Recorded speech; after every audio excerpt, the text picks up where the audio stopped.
What's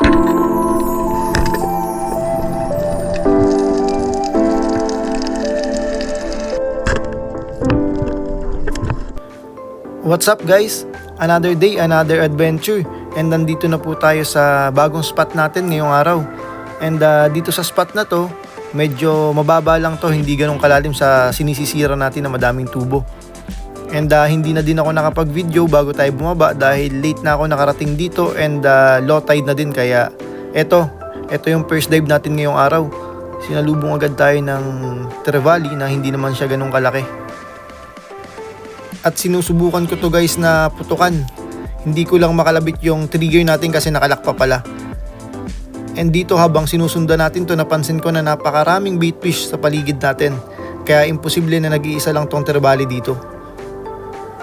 At dito i-explore ko na muna tong lugar na to kasi ito lang yung first time ko na nakarating dito. Medyo malayo to doon sa spot na normal nating sisisiran every week na nagda-dive tayo. Talagang ganito lang kababa tong spot na to. Medyo malayo na din tayo sa tabi pero mababa lang talaga. Kaya sa tingin ko maganda dito at pwede natin to balikan sa susunod na linggo. At dito guys, napapansin ko na yung behavior ng mga bait fish na sa paligid natin na parang may malaking isda na dadating. Kaya eto, pagtingin ko ulit sa baba, nakita ko na naman yung trevally. 3 silang magkakasama guys, pero wala na naman tayong nadali sa kanila. Ito guys, kung makikita nyo, 3 sila. Nakakamiss lang tong spot na bago nating pinuntahan kasi hindi to ganun kalalim pero napakarami ng malalaking isda. And dito guys, nagpahinga muna ako saglit dahil ito yung first dive natin and dali-dali din akong bumaba kaya medyo hinihingal pa ako. Ito na yung second dive ko and dito talagang inabangan ko na yung mga talakitok para makakuha tayo ng isa.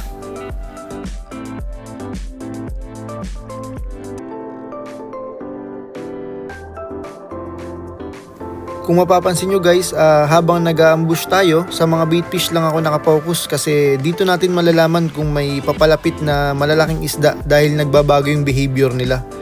And dito guys, malayo pa lang nakikita ko na agad yung papalapit na talakitok dahil sa bait fish nga tayo nakafocus. Kaya eto yung unang isda natin ngayong araw.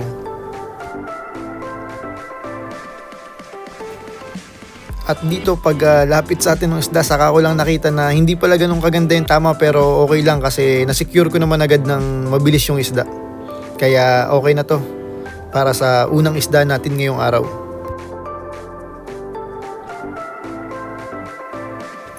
Dito sa sunod na dive natin, medyo umadjust na ako ng konti.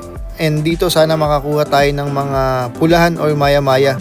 Dahil dito sa spot na to, ito yung spot natin before na pinuntahan na nakakuha tayo ng 2 maya-maya o red snapper dito sa lugar na to, kaya magbabaka sakali ulit tayo. And eto guys, saktong-sakto may dumaan sa harapan natin na isang kubera snapper. And dito, pilit ko siyang tinitingnan sa paligid ko dahil nakatungtong lang naman ako dito sa bato. And dahil hindi ko nga makita, sinubukan kong lumayo dun sa bato na tinutungtungan ko. And guys, talagang napakababa lang sa spot na to kasi kung mapapansin nyo, nakatungtong lang talaga ako kanina sa bato. Literal na nakatungtong lang ako guys. Napakababa ng spot na to pero nakaka-amaze kasi napakaraming isda na mga good size and kalakihan na rin talaga yung iba, kaya sulit na sulit yung dive natin dito. And dito nakakita tayo ng isang kubera snapper pero hindi ito yung una nating nakita kanina dahil medyo maliit ito ng konti. Kaya sinubukan ko ulit maghintay dahil meron ako nakitang isa sa harapan na papalapit sa akin. And eto, katapat pa niya yung labahita. And dito natin nakuha yung pangalawang isda natin ngayong araw. And guys, hindi natin kinuha yung labahita dahil birang-bihira lang ako kumuha ng ganong klase ng isda. Yun kung walang-wala na talaga akong makuha at wala kaming makain sa pagdadagat namin. And eto na guys ang pangalawang isda natin ngayong araw, kubera snapper. Good size na to guys, kaya pwedeng-pwede na to.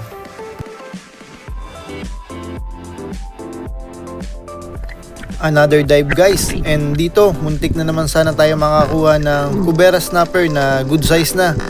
Dahil pagbaba ko pa lang, sinugod agad tayo ng isang kubera snapper. And dito sa unang kalabit natin, nakalak pa pala yung spear gun natin. Kaya sinubukan ko tong habulan ng tutok. And maisdang bato pa sa harapan nito.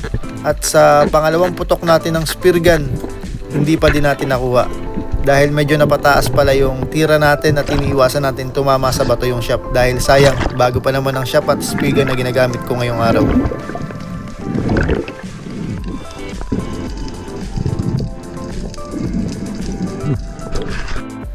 Ito na muna yung last dive natin ngayon guys dahil magbe-breakfast muna kami after nito. And dito nakakita ako ng grupo ng mga talakitok. Sinubukan kong kumuha ng isa pero naka-safety lock na naman guys yung spear gun na gamit natin. Pasensya na kayo dahil bago lang tong gamit yung spear gun and naninibago pa akong gumamit. Actually, 2 beses ko kinalabit yung trigger pero talagang nakalock to guys. Kaya eto, lumutang muna ako saglit para alisin yung safety lock niya. And dito guys, habang mamasid-masid ako sa paligid, nakita ko yung Cubera snapper. Kung makikita nyo, nandito sa bato, nakapatong lang, nasa ibabaw lang siya ng bato. Kaya ito yung sinubukan kong kunin na makapag-uwi man lang ulit ng isa nito bago tayo pumunta sa tabi para pandagdag ulam natin. Kaya eto guys, sinubukan ko tong pormahan. Eto na guys, sinahanapan ko na siya ng magandang pwesto para matira natin to dahil iniiwasan natin tumama yung shop natin sa bato. And sa mga nanonood po sa atin, baka may magsabi na naman na medyo malikot yung camera natin. Normal po to kasi nasa mababang part lang po ako at nakataas po yung GoPro ko sa dagat. And dito nung binabaan na talaga natin to at titirahin natin, saka ko naman nakita na yung kasama ko palang Spiro is nasa harapan ko lang, kaya hindi ko na muna tinira kasi masyadong delikado, baka tumalbog yung shop natin at makatama tayo at makadisgrasya pa tayo ng iba.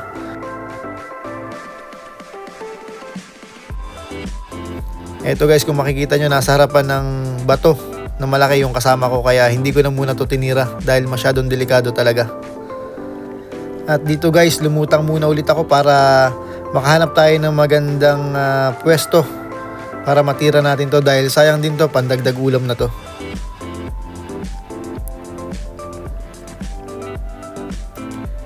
At eto na guys, tumapat na siya sa open area kaya nakuha na natin to. Ito yung pangatlong isda natin ngayong araw guys. Good size na Cubera snapper. Stone shot, kaya pasok na to sa ihawa natin guys. Guys, normally hindi ganito yung behavior ng mga snapper or Cubera snapper. Gumagamit lang ako ng fish collar para makuha natin yung atensyon ng mga isda at makalapit tayo at maipasok natin to sa range para makakuha tayo ng magandang tira. Ang ginagamit kong fish collar ngayon guys ay DIY lang. Gawa to ng kasama kong Spiro ngayon na si Jason Digorio. Kaya salamat kaibigan. Guys, katapos lang natin na bumaba. Ito lang ang nahuli natin 3. Guys, ito lang nahuli natin 3. Isang talakitok at 2 maya-maya or pulaan. Pero meron na silang mga luto. Meron silang dalang saging at Calvin na to baka no? Baka. May isda, may prito isda. May prito din silang isda. Oh. May fried rice. Ito na yung last dive ko guys. After ko kumain, nagpahatid ako dito sa spot na to. And yung mga kasamahan ko nga, nandun lang sila sa tabi, naghihintay sa akin dahil sabi ko, dadive lang ako ng isa bago umuwi. Dahil bihirang-bihira naman tayo masiro sa spot na to. Kaya eto guys, pagbaba ko pa lang sa tubo at magbabalak pa lang ako mag-ambush, nakakita naman ako ng grupo ng mga Cubera snapper. And pinili natin yung pinakamalaki sa kanila. Kaya goods na to guys. Pandagdag ulam na naman to.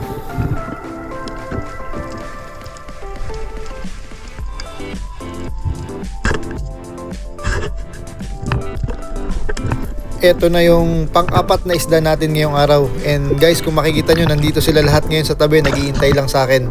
Dahil paalis na nga kami and sabi ko, ibaba muna nila ako saglit, baka makadagdag pa. At eto na nga, binigyan pa tayo ng huling biyaya. Kaya okay na to guys. Ito yung pinakamalaki sa mga Cubera snapper na nakuha natin ngayong araw. Ito yung nakakatawang part guys. Naiwan ko na naman yung spear gun sa ilalim. Dito tayo nawalan guys ng spear gun last time nang dahil din dito sa Cubera snapper. And eto, mangyayari na naman sana ulit. Buti na lang nakita ko at napansin ko siya nung kinakalas ko yung isda. Guys, kauwi lang natin. Katatapos lang natin magdagat, maglilinis naman ako ng kwarto ngayon. And didiretso tulog. Maraming salamat nga po pala ulit sa mga patuloy na nanonood at sumusuporta sa akin. Thank you. Next time ulit guys.